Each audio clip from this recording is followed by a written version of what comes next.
Facebook සටහනක් තියෙනවා. මේක මට අහුවෙන්නේ 2019 ඔක්තෝබර් 19 ලියන්න. මේක මම දැකලා මම සේව් කරගන්නවා සේව් අයිටම් වල. මම දන්නේ නැහැ මේ කවුද කියලා. මේ කතාන්තරේ තියෙන විදිහට විශ්වවිද්‍යාලයෙන් අවුට් වෙච්ච ගමන් භද්‍ර යවුණේ ඉන්න කොල්ලෙක් කෙල්ලෙකුට ලියන Facebook සටහන. ඒක තියෙන්නේ මෙහෙම. එකපාරටම අතීතයේ මතක් වුණා. නිකන් නෙමෙයි ෆුල් ටයිම් ජෙප්පෝ ජීවත් වෙන්නේ කොහොමද කියලා බුකියේ සංවාදයක් නිසා. ඒකි මට කතා කරේ මගේ ෆුල් ටයිමරේ කියලා. කොහොමද කතා කරලා තියෙන්නේ? මගේ ෆුල් ටයිමරේ කියලා. කපන්න නැද්ද ඔය රැවුල?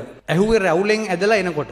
යන්න තැනක් නැහැ අපට. කියලා ඇදගෙන ගියේ දම්පල් උයනට. මෙහෙ ඕව බෑ කියනකොට රැව්වේ ඔයයි උයන් පල්ලට. ගෙදර යන්නෙත් නැද්ද? ඇහුවේ ඉරිච්ච කම්සෙන් ඇදලා. කෑවේ අපි දවල්ට පීසක් හට් එක දිහා බල බල සීයේ රයිස් දෙක. බොක්ස් යන්න බෑ නේද? අහමින් ඇද්දි ඉතුරු සීයේ කොළ තුන. ආයේ එන්නේ කවද්ද? ඇහුවේ බැංකුවෙන් ගත්ත 10 කොළ දෙක අතේ කුලි කර. බලමුකෝ මට දෙන්න පුළුවන් වුණ එකම පිළිතුර ආදරෙයි මැණිකේ උඹ එදා දුන්න ආදරයට ටිකක් එහෙමත් නෙමෙයි පැලෙන්නේ. මේක ලියන්නේ 2019 ඔක්තෝබර් 19. මම දන්නේ නැහැ මේ තරුණයා කවුද කියලා. එතකොට නම තියෙන්නේ බුද්ධික දේශප්‍රිය කියලා. එයා තමයි අද මගේ පෞද්ගලික ලේකම්. වීම බලාගත්තා.